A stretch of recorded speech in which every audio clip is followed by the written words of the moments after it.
Alors les billets de 500 €, ils représentent à eux seuls un tiers des billets d'euros en circulation, près de 290 milliards d'euros. Et finalement, c'est tout le paradoxe, hein. Les billets mauves, tout le monde en parle, mais personne ne les voit. C'est pour ça d'ailleurs qu'on les appelle les billets Ben Laden. Et précisément, le billet de 500 € pourrait connaître le même sort que le terroriste. Les eurodéputés considèrent que les billets de 500 et de 200 favorisent la fraude et ils demandent à la Banque centrale européenne et à la Commission de justifier leur existence ou alors de les supprimer.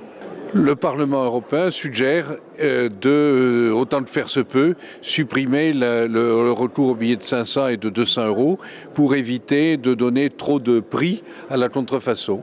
Alors l'avantage de supprimer ces gros billets serait de limiter l'argent noir et ceux qui ramèneraient leurs billets mauves et jaunes à la banque pour les échanger devraient justifier leur provenance au-delà de certains montants. Les Allemands qui raffolent des grosses coupures tiennent à ces billets de 500 € ou encore de 200 €. Idem pour les Espagnols. Actuellement, près d'un quart des billets mauves se trouveraient en Espagne.